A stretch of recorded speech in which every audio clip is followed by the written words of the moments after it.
وہ کشائش رزق کی خاطر اسے کوئی وظیفہ دریافت کرتا ہے، آپ اسے بھی نصیحت فرماتے ہیں کہ استغفار کو لازم پکڑو۔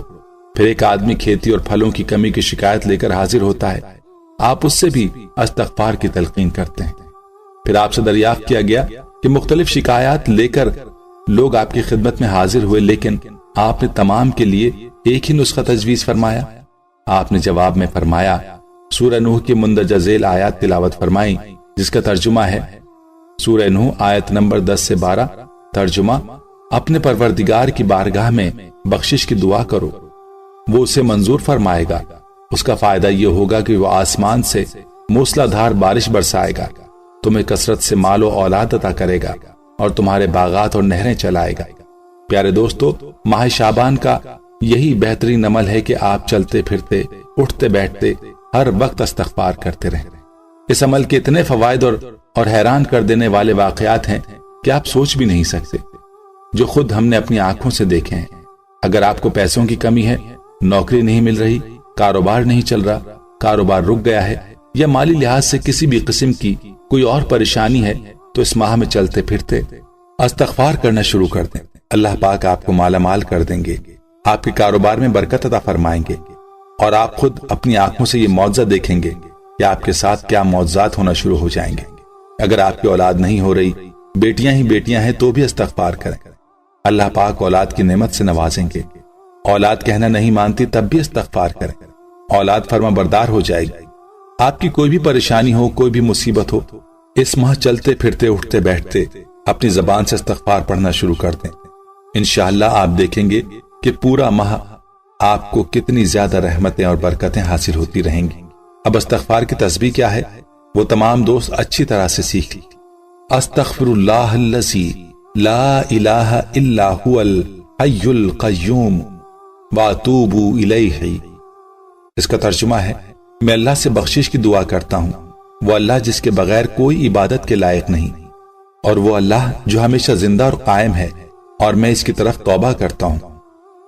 حضور صلی اللہ علیہ وسلم کی ذات گرامی وہ ہستی ہے جس کے متعلق امت محمدیہ کا یہ عقیدہ ہے کہ آپ صلی اللہ علیہ وسلم معصوم عن الخطا ہیں۔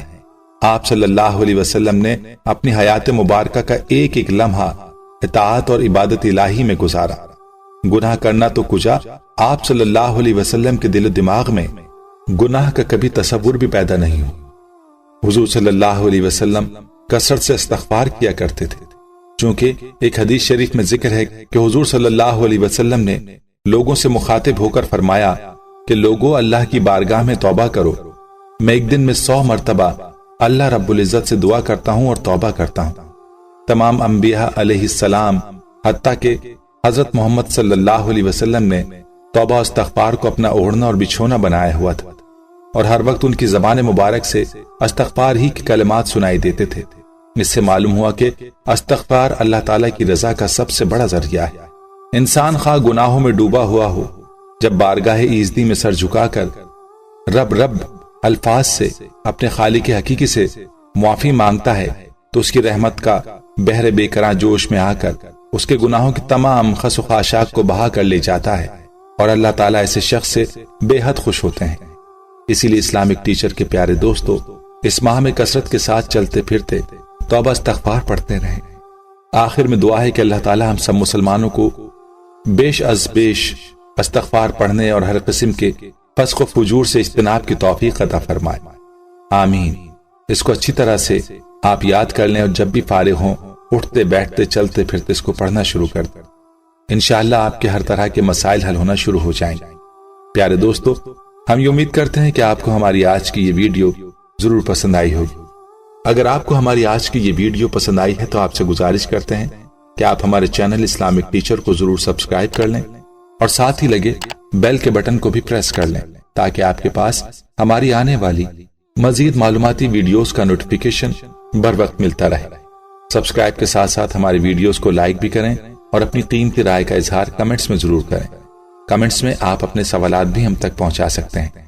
اللہ تعالیٰ آپ کو اپنے حفظ و امان میں رکھے، آمین۔